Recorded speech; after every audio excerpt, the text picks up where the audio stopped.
사랑의 하나님 은혜를 감사합니다. 저희들을 불러주셔서 주일날 거룩한 주님날 아버지 하나님과 아버지 앞에 나와서 구별하여 드릴 수 있도록 저희들의 발걸음을 인도해 주심을 감사드립니다. 이 시간 주님 앞에 구별하여 드리오니 주님께서 구별하여 받아주시옵시고 저희들 아버지 하나님의 선택된 백성으로서 아버지 하나님께서 주시는 한없는 평강과 아버지 하나님의 계시의 영을 저희들에게 허락하여 주셔서 아버지 하나님을 알게 도와주시옵시고 아버지 하나님의 크신 기쁨과 은혜 안에 저희들이 거하게 도와주시옵시를 간절히 간구하고 원합니다. 이 시간 말씀이 선포되어질 때 듣는 자나 전하는 자나 다 은혜 받게 도와주시옵시고 아버지 하나님의 오묘하신 그 섭리와 뜻을 깨닫게 하여 주시옵소서. 예수님 이름으로 기도합나이다. 아멘. 우리 인사드리겠습니다. 오직 예수님밖에 없습니다. 다시 한번 하겠습니다. 오직 예수님밖에 없습니다. 아멘. 아멘. 예. 성경을 안다는 말은요, 예수님을 안다는 말하고 똑같아요. 다르지 않습니다. 왜냐하면 성경은 예수님에 관한 기록이기 때문에 그렇습니다. 요한복음 5장 39절 말씀 한번 읽어볼까요? 요한복음 5장 39절 같이 한번 읽어볼게요. 너희가 성경에서 영생을 얻는 줄 생각하고 성경을 연구하거니와 이 성경이 곧 내게 대하여 증언하는 것이니라. 예수께서 대답하시되 너희는 나를 알지 못하고 내 아버지도 알지 못하는도다.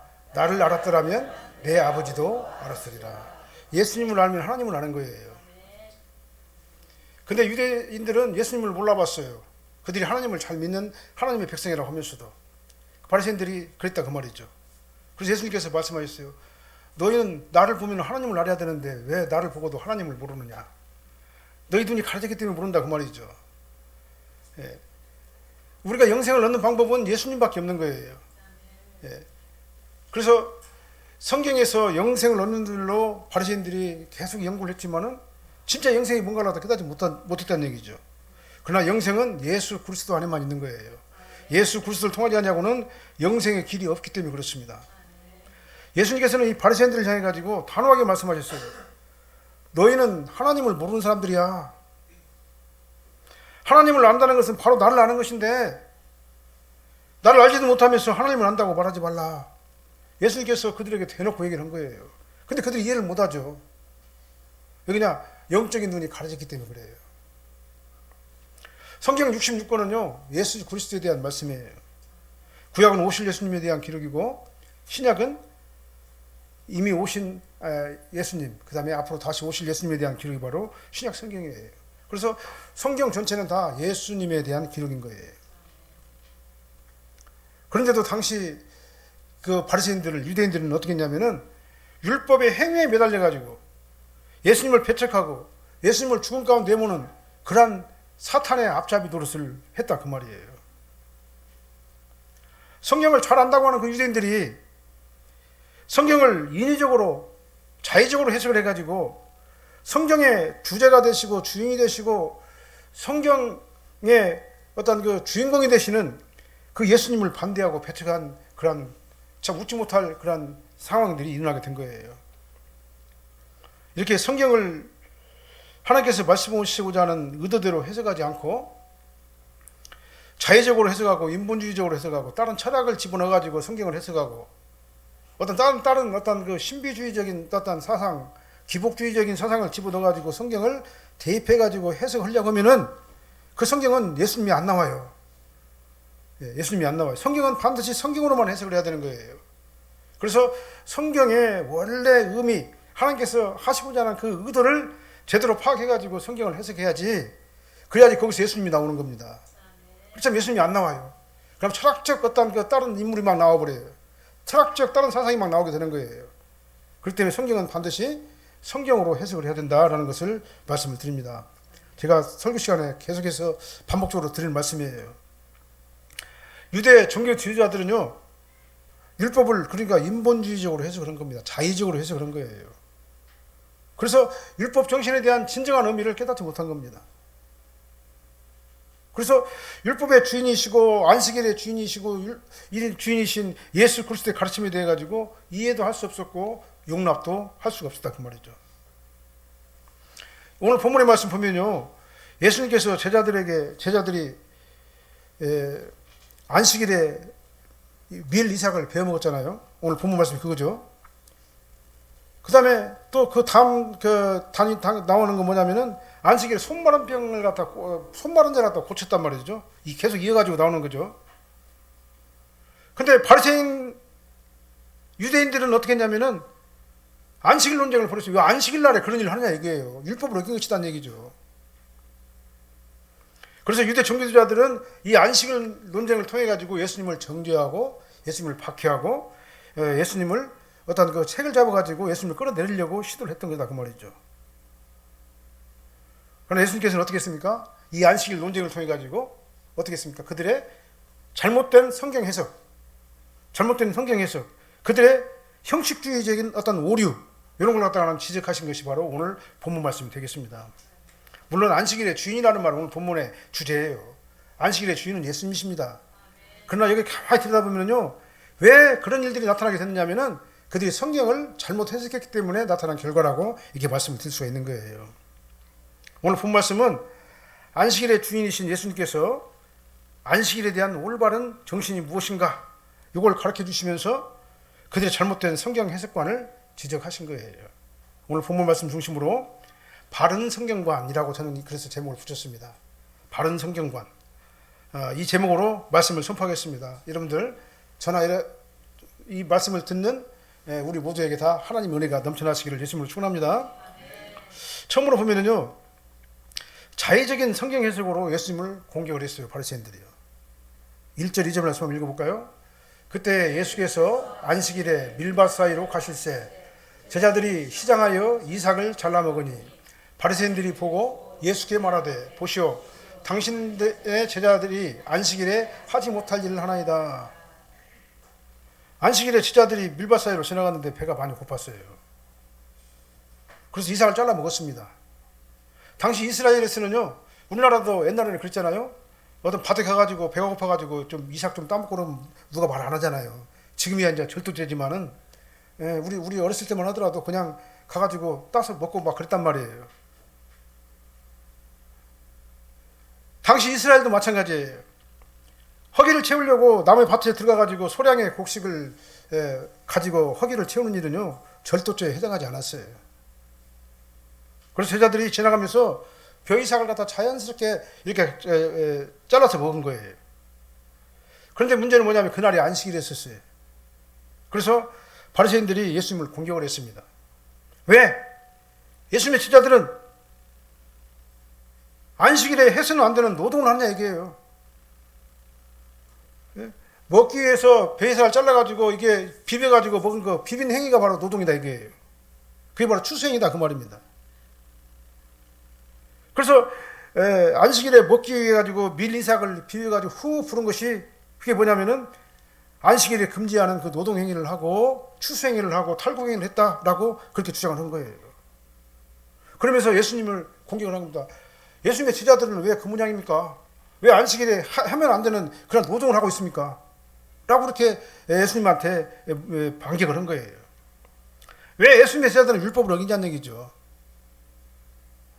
그러나 그건 잘못된 것이죠. 그들이 주장하는 율법은 그러니까 율법이 아니라 그들이 정해놓은 장로들의 유전을 가지고 얘기하는 겁니다. 이 성경을 자의적으로 해석한 거예요. 그러니까요. 예? 성경을 자의적으로 해석해가지고 율법이 아닌 것을 율법인 것처럼 정해놓고 규정을 가지고 그걸 가지고 율법을 어겼다고 따진 거다 그 말이죠. 그들이 정해놓은 장로들의 유전, 그 규정을 어겼으니까 그것이 바로 율법을 어긴 것이다 라고 예수님 앞에 막 대항하면서 말을 한 거예요. 잘못 해석한 거예요. 율법은요, 출애굽기 34장 21절 말씀 보면은 안식일에 파종이나 추수하는 것, 씨를 심는 것이나 추수하는 것, 그런 행위를 하는 것은 그만 금했어요. 안식일에는 그 일을 하지 못하도록 되어 있습니다. 왜? 안식일은 안식하는 날이기 때문에. 그래서 노동을 금했어요. 손으로 이삭을 따먹는 사선 행위들은요, 노동이 아니었어요. 그런데요. 그러다 노동의 범주다 집어넣지를 안 했어요. 율법에서는요. 그런데도 바리새인들은 이 모세 율법을 자의적으로 해석을 해가지고 지나치게 세분화해가지고 39관이나 되는 안식일 노동 규정을 만들었어요. 39관이나 되는. 그래가지고 그걸 갖다가 노동의 어떤 그 범위에다가 딱 집어넣어가지고 그걸 어기면 율법을 하는 것이다라고 딱 규정을 해버렸어요. 이 규정에 보면 아까 말씀드렸다시피 안식일에 손으로 이삭을 자르는 행위는 추수 금지 규정을 어겼다. 그 다음 손으로 비비는 것은 타작 금지 규정을 어겼다. 그 다음에 이삭 껍데기를 갖다가 입으로 호흡 부는 것은 탈곡 규정을 어겼다. 라고 그렇게 규정을 해놔버렸어요. 그게 말이 되지 않지 않습니까? 그게요? 이것은 율법을 아주 자의적으로 해석해가지고 율법을 왜곡하는 그런 행위에 지나지 않는다. 그 말이에요. 바리새인들은 이렇게 성경을 자의적으로 해석을 해가지고 인위적으로 규정한 것이 마치 율법인 것처럼 율법하고 동등한 권위다 놓고 그걸 어기면은 율법을 어긴 것이다라고 그렇게 주장을 했다. 그 말이죠. 그래서 예수님 같다는 공격할 그러한 그 빌미를 잡은 거다. 그 말이죠. 성경은요, 하나님께서 우리 인간들에게 유익하게 할 목적으로 우리 성경 말씀을 주신 거예요. 그래서 하나님께서 이 말씀을 우리에게 주신 기록 목적과 의도대로 성경이 해석되어지지 아니하면은요, 거기서 예수님이 안 나와요. 성경을 의도대로 해석하면 거기서 누가 나와야 되면 예수님이 나와야 되거든요. 예수 그리스도의 십자가 보혈의 공로가 나와야 되고, 예수 그리스도의 사랑이 나와야 되고, 예수 그리스도의 자비와 긍휼이 나와야 되는데, 성경을 이렇게 잘못 해석하게 되면은요, 이제는 정죄하고 판단하고, 그 다음에 어떻게 죄를 묻어가지고 이러한 그 잘못된 그러한 것들이 나오게 된다. 그 말이죠. 성경을 자의적으로 해석하면은 그것이 바로 진리를 왜곡하는 것이 된다. 그 말이에요. 우리는 바리새인처럼 내 기준을 딱 만들어 놔요. 성경을. 그 기준에 따라서 신앙생활 하려고 해요. 내 기준으로 하나님을 평가하고 나에게 유리한 말씀만 선택해가지고 인정하고 그렇게 하면 안 된다. 그 말이에요.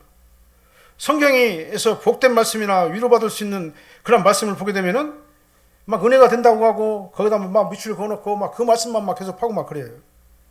근데 내 양심을 찌르고 나를 갖다가 권면하고 내가 잘못된 길로 가는 걸 갖다가 막는 그런 성경 말씀을 보게 되면은요, 그럼 내 위선적인 너 신앙생활 잘못하잖아. 그렇게 하면 안 돼.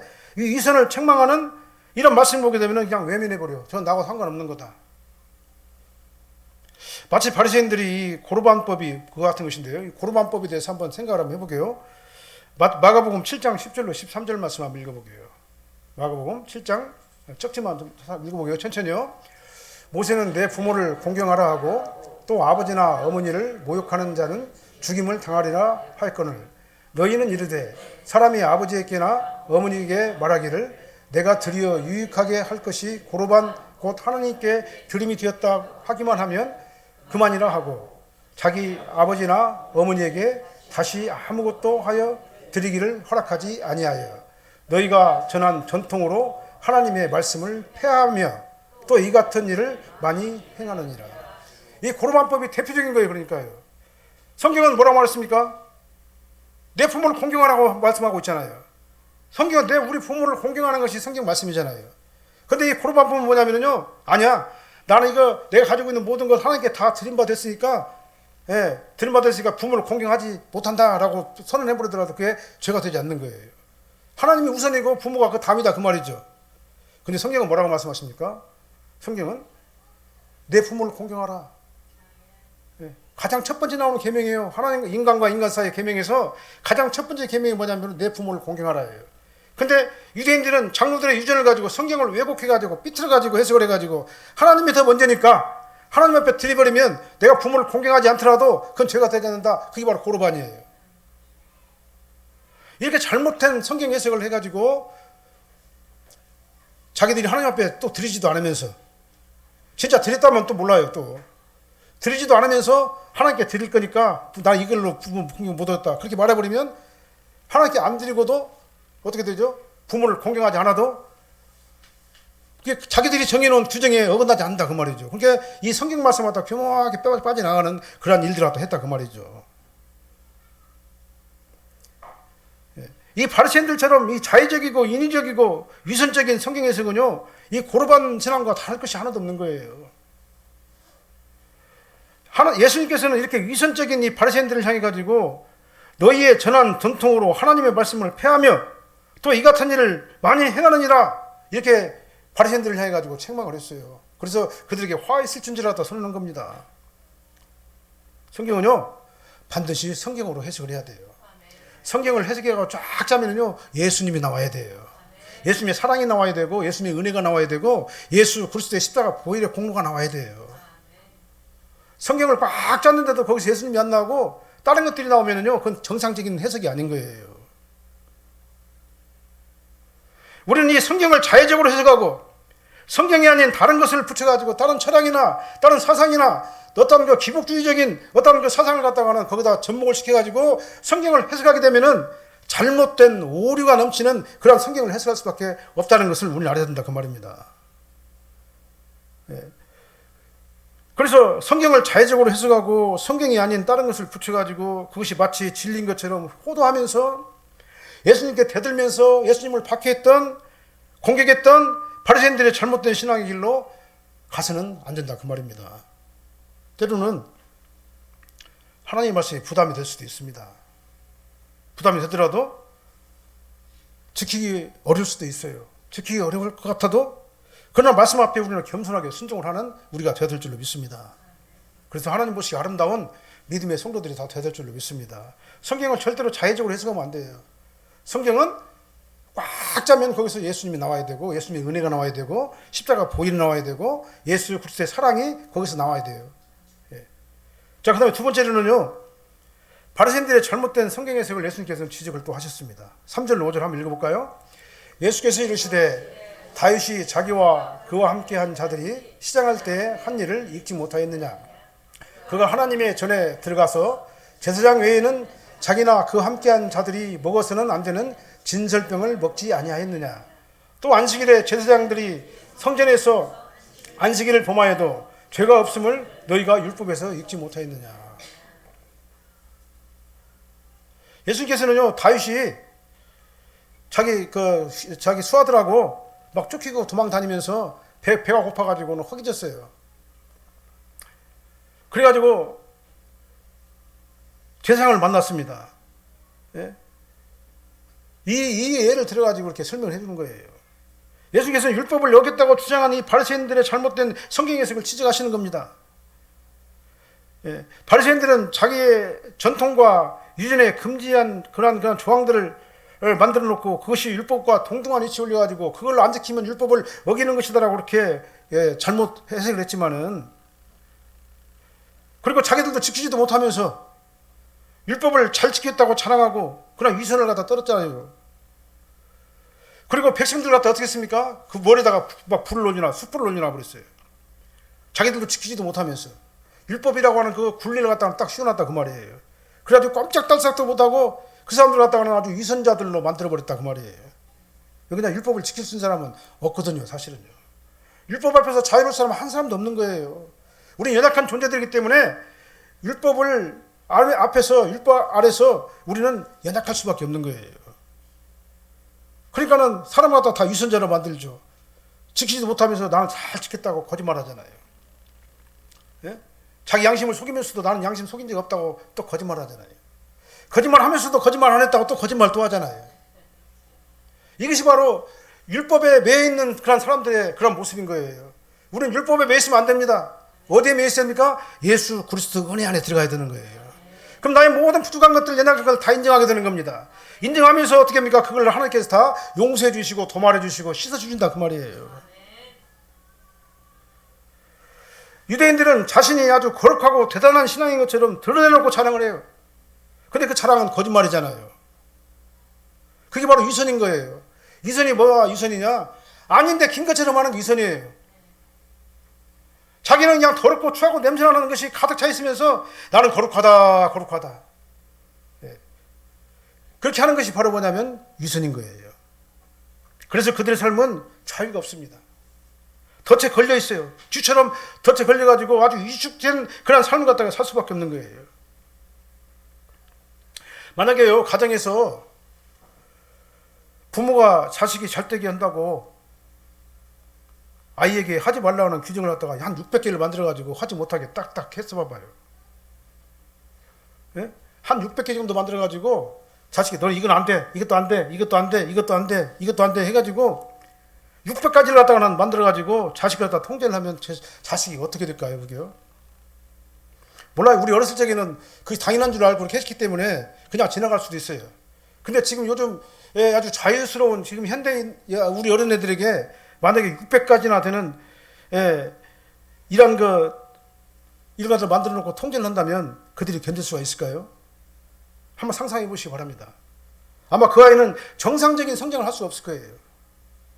아주 불안정한 상태로 살 수밖에 없을 겁니다. 아주 폐쇄적인 세상을 살 수밖에 없는 거예요. 바리새인들의 전통이 바로 그랬어요. 그들은 안식일에 되고 난 것만 613개나 되는 금지조항을 딱 정해놨어요. 안식일에 되고 난 조항만. 그래서 백성들의 삶을 아주 극단적으로 딱 얽매여버려. 형식이라고 하는 그 어떤 오류에 딱 얽매여버린 거예요. 그래서 예수님께서는 안식을 범했다고 항의하는 이 바리새인들에게 오늘 본문에서 다윗이 자기와 함께한 자들이 시장할 때 한 일을 읽지 못하였느냐, 오늘 본문에서 이렇게 말하잖아요. 3절에서 이렇게 하고 예를 들었어요. 아무리 율법에 정해져 있어도 하나님께서는 사랑이다, 자비다, 은혜다. 다윗이 자기 부하들과 맨날 며칠 갔다가 헤매다가 도망치다가 이렇게 제사장을 만나가지고 제사장밖에 먹을 수 없는 그 진설병, 그 떡을 먹게 됐는데, 그렇다면은 하나님께서 이를 지적을 했어야 되지 않아요? 근데 하나님께서는 그걸 갖다 지적하지 않았어요. 그렇게 먹었어도 하나님께서는 다윗이나 제사장들이 율법을 어겼다고 그렇게 책망하지 않았다 그 말이에요. 율법의 진정한 목적은 뭡니까? 은혜예요. 자비고 사랑입니다. 은혜의 목적은요, 율법의 목적은요, 범죄를 갖다가 규정하고 처단하고 지적하고 어떤 거 그렇게 하는 게 아니에요. 율법의 목적은요, 은혜입니다. 정죄나 구속의 목적이 아니에요. 하나님의 은혜 안에서 참된 자유를 누리게 하는 것, 참된 쉼을 누리게 하는 게 바로 율법의 목적이다 그 말이죠. 자, 마태복음 12장 11절로 12절 한번 읽어볼까요? 예수께서 이르시되 너희 중에 어떤 사람이 양 한 마리가 있어 안식일에 구덩이에 빠졌으면 끌어내지 않겠느냐? 사람이 양보다 얼마나 더 귀하냐? 그러므로 안식일에 선을 행하는 게 옳으니라. 아멘? 안식일에 선을 행하는 게 옳으니라 예수께서 말씀하셨어요. 안식일에는요, 자비를 베푸는 게 옳은 거예요. 선을 행하는 게 옳은 겁니다. 진정한 율법의 정신은요, 사랑이에요. 하나님 사랑, 이웃 사랑입니다. 하나님을 사랑하고 이웃을 내 몸과 같이 사랑하는 게 율법의 정신이에요. 그리고 5절에서도 말씀하시잖아요. 제사장들이 성전 안에서 안식일을 범하여도 죄가 없음을 너희가 율법에서 읽지 못하였느냐. 그러면 제사장들이 주일날, 안식일날 성전에서 일하면은 제사장도 안식일을 범하는 것 아니냐, 이렇게 반문하신 거예요. 그들은 성경 해석을 자의적으로 해석을 한 거예요. 성경은요, 성경의 원 기록자는 하나님이세요. 하나님께서 선자들을 통해 가지고 영감을 주시면 그가 받아 가지고 기록한 게 성경 말씀이에요. 그래서 원제자는 하나님이세요. 하나님께서 원하시는 그 의도가 있다 그 말입니다. 성경의 기록 의도가. 그 기록 의도에 맞게 우리가 해석을 하지 않으면 예수님이 안 나오고 다른 것들이 막 나오게 되는 거예요. 막 다른 것들 정죄하고 비판하고 판단하고, 막 올가 매버리고 막 그냥 그래갖고 사람 갖다가는 이상한 사람으로 만들게 되는 것이죠. 우리는 성경을 그런 방향으로 봐서는 되겠습니까? 성경을 보면은 예수님, 은혜, 사랑, 십자가 보혈, 이것이 우리 삶을 지배를 해야 되지 않겠어요? 형식주의, 경건주의, 율법주의의 멍에를 매지 마시길 바랍니다. 예수님의 은혜 안으로 들어와가지고 예수님께서 공급하시는 죄사함과 거듭남의 기쁨이 우리 삶을 지배하게 되시기를 예수님으로 축원합니다. 히브리서 4장 12절 말씀 한번 읽어볼까요? 히브리서 4장 12절. 하나님의 말씀은 살아있고 활력이 있어 좌우의 날선 어떤 것보다 예리하여 혼과 영과 및 관절과 골수를 찔러 쪼개기까지 하며 또 마음의 생각과 뜻을 판단하시나니. 아멘. 성경 말씀 읽을 적에요, 성령께서 감동하시는 은혜가 함께 하시기를 예수님으로 축원합니다. 그래서 살아 움직이는 진리가 내 안에서 막 생명력처럼 막 넘쳐나게 되시기를 예수님으로 축원합니다. 절대로 판단하고 정죄하지 하지 마시길 바랍니다. 하나님의 말씀이 살아있고 운동력이 있어요. 그래서 나의 모든 걸 다 아신다 그 말이에요. 예. 하나님의 말씀은 나의 속마음, 나의 영, 나의 정신, 나의 마음, 나의 모든 행위를 다 꿰뚫어 보셔요. 예, 다 꿰뚫어 보셔요. 그래서 혼과 영과 관절과 및 골수까지 찔러 쪼개기까지 하신다고 했잖아요. 나의 모든 것들을 다 꿰뚫어 보시는 거예요. 나의 연약한 것이 무엇인가를 다 아시는 분이 바로 성령 하나님이세요. 그래서 내가 마음에 품은 내 생각 의도를 다른 사람들은 몰라도 성령님은 다 아신다 그 말이에요. 하나님의 말씀은 이 사람의 마음을 이렇게 꿰뚫어 보시는 거예요. 하나님의 말씀이 저와 여러분들의 삶을 지배하게 될 적에 내 영이 그러니까 쉼을 얻게 되는 거예요. 하나님의 평강이 나를 지배하게 되는 겁니다. 그래서 하나님의 말씀이 우리의 삶을 지배하게 되시길 바랍니다. 아무리 성경을 많이 알아도요, 막 성경이 무거운 짐이 되면 막 성경이 막 힘들어요, 막. 예, 괴로워요, 막. 어디 막 너무나 걸림돌이 돼요, 성경이 나한테. 바리새인들의 삶이 그렇다 그 말이에요. 이건 참된 자유를 누릴 수가 없는 겁니다. 우리가 성경의 기록의 진정한 목적은요, 참된 평안 안식이에요. 예수 그리스도 안으로 들어가야지만 가능한 그런 안식을 우리에게 말씀하시는 거예요. 그래서 오직 예수님밖에 없는 거예요. 형식이나 의무감에 우리는 얽매일 필요가 없습니다. 하나님의 말씀이 내 안에서 살아서 막 은혜로 막 작동되는 그 상황이 나를 지배하게 될 적에 비로소 나는 안식을 누리게 되고 참된 평강과 기쁨을 누리게 되는 것이다라는 것을 믿으시길 바랍니다. 우리가 신앙생활도 재밌게 해야 되잖아요. 왜 신앙생활하면서 어렵게 힘들게 합니까?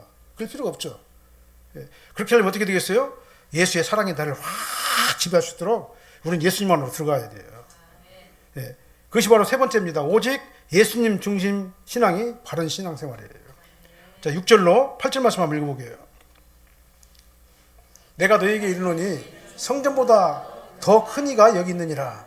나는 자비를 원하고 제사를 원하지 아니하노라 하신 뜻을 너희가 알았더라면 무리한 자를 정죄하지 아니하였으리라. 인자는 안식일의 주인이시라 하시니라. 아멘. 하나님 예수님은요, 성전보다 더 큰 자예요. 예수님은 성전보다 더 크신 분이세요. 이 말이 뭔 말이냐면요, 아무리 성전이 아름답고 그냥 굉장히 막 거룩하게 보이고 막 웅장하게 보이고 막 사람은 10년 갖다 막 짓누를 것 같이 보이더라도요, 거기에 예수님이 없으면 거긴 성전이 아니라 건물에 지나잖아요. 그 말씀이에요. 아무리 성전이 아름답게, 솔로몬 성전이 아름답게 지어졌어도 거기에 하나님의 영이, 하나님께서 계시지 않으면요, 그건 성전이 아니라 건물에 지나지 않는 거예요. 우리 심령도 마찬가지입니다. 나라고 하는 사람이 내 안에 예수 그리스도의 영이 나를 지배하지 않으면요, 나는 교회가 아니에요. 내 안에 예수의 영이 나를 지배해야지만이 비로소 내가 교회가 되는 거예요. 하나님의 영이 없는 성전은 성전이 아니고 건물에 지나지 않아요. 예수 그리스도의 영이 나를 지배하지 않으면 나는 예수의 사람이 아니에요. 그냥 자연인일 뿐이에요. 우리가 성도라는 얘기는 내 안에 예수 영이 나를 지배한다는 얘기죠. 아무리 교회 건물이 거룩하게 보이고 웅장하게 보이더라도 예수님 중심이 아니라 인간 중심이 된다면 그 교회는 예수님 교회가 아닌 거예요. 성전이 중요합니다. 그러면 성전 안에 예수님이 없으면 그 성전은 건물에 지나지 않는다.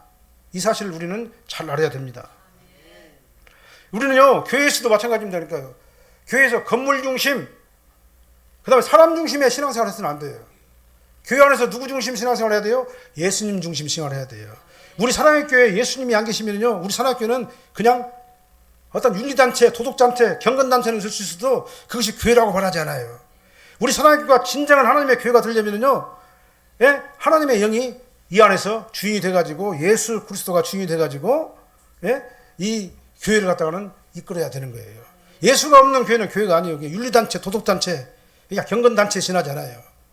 우리가 도덕성을 갖다가 회복하기 위해서 물론 교회에 나오는 사람도 있겠죠. 뭐 중요하긴 하겠죠. 그러나 우리 교회 나오는 궁극적인 목적은요, 예수 믿고 구원받고 천국 가는 겁니다.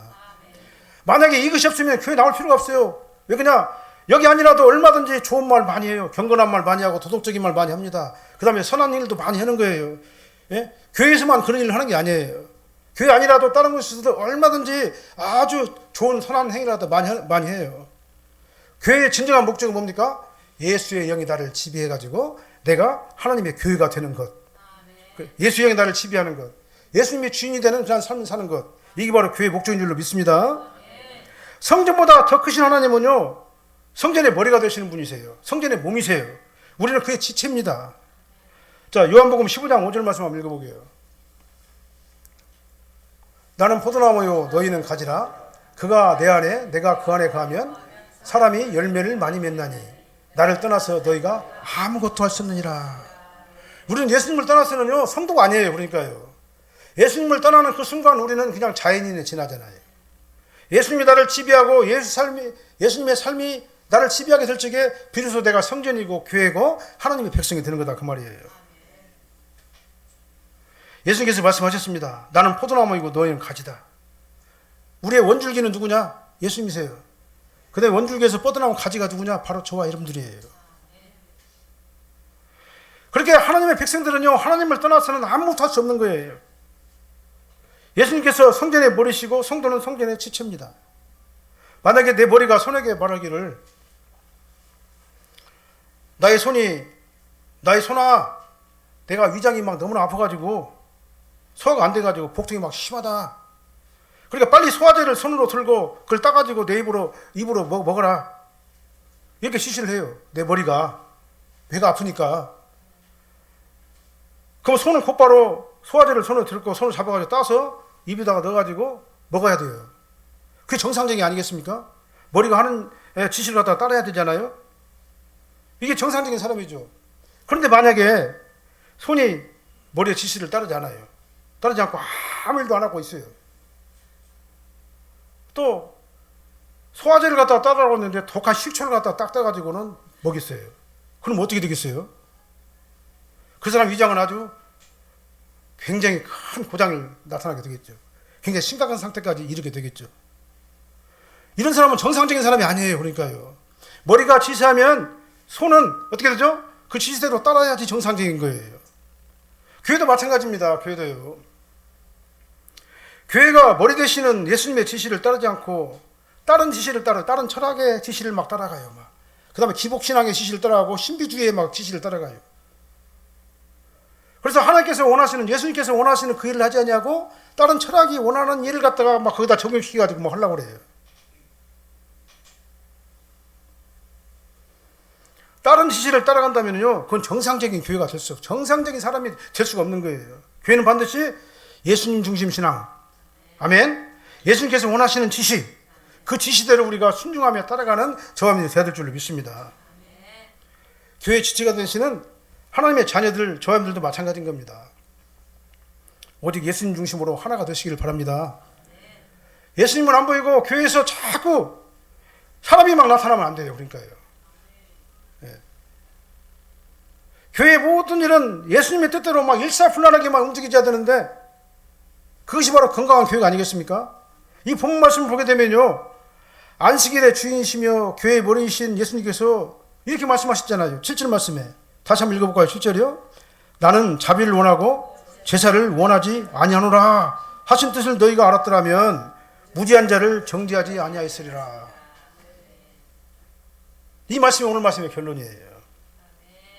예수께서는 형식적인 제사보다도 더 중요한 것은 자비다 이렇게 말씀하셨어요. 예? 그리고 우리는 자비란 말은요, 수동적으로 생각할 수고 능동적으로 생각할 수가 있어요. 수동적으로 생각하면요, 하나님께서 나에게 자비를 베풀어 주시기 때문에 내가 은혜를 받고 하나님의 자녀가 된 거예요. 이 하나님의 자비가 없었으면요, 우리는 선택받지 못했어요. 예, 하나님의 백성이 될 수가 없었어요. 하나님의 자비 때문에, 그 하나님의 자비에 의해 가지고 십자가 보혈의 공로가 내 마음을 움직이고 예수 그리스도의 은혜가 나를 지배하기 때문에 내가 그 은혜로 인해 가지고 하나님의 자녀가 된 것 아니겠습니까? 이 자비하심이 없었다면은 우리는 구원을 받은 하나님의 백성이 될 수가 없었어요. 그 다음에 수동적으로, 능동적으로 말한다면요, 그 하나님의 자비하심을 받고 구원을 받은 하나님의 백성인 저와 여러분들은요, 이제는 이웃을 내 몸과 같이 사랑하는 그 자비가 내 안에서 작동이 되어야 된다, 그 말이에요. 자비하신 하나님께서 예수님을 통해 가지고 우리에게 자비를 베푸셔 가지고 우리를 죄와 사망 가운데서 건져 주셨기 때문에 하나님과의 막힌 담이 허물어져 가지고 이제 하나님의 자녀가 됐잖아요. 이 하나님의 자비하심 때문에 내가 하나님의 자녀가 돼 가지고 예비자가 됐잖아요. 그래서 하나님의 자비하심을 힘입고 구원받은 우리도 이웃에게 예수님께서 원하시는 그 자비를 베푸는 저와 여러분들이 되어야 된다 그 말입니다. 그래서 예수님께서는 뭐라고 말했습니까? 나는 자비를 원한다. 너희도 내 자비 때문에 너희들도 구원받지 않았느냐? 너희들 자비하심으로 구원받았으니까 너희들도 자비를 베풀어라. 그렇게 말씀하시는 거예요. 가장 가까운 곳부터 자비를 베푸시길 바랍니다. 교회 안에서 오늘 본문에서도 그러잖아요. 바리새인들이 뭐라고 말했습니까? 당신은 왜 안식일에 밀리사를 베어먹느냐? 왜 말씀대로 살지 못하느냐? 이 말이 뭐 말이야? 나는 잘하는데 왜 너는 못하느냐? 그 말이잖아요. 바리새인들이 꼭 그렇잖아요. 교회 안에서도 그런 사람들이 있어요. 예? 왜 말씀대로 살지 못하느냐? 왜 신앙대로 살지 못하느냐? 나는 잘하는데 너는 왜 못하느냐? 라고 이렇게 하는 사람들이 있다 그 말이에요. 정죄하지 마시길 바랍니다. 저는 강단에서 계속해서 말씀드려요. 정죄하지 말자.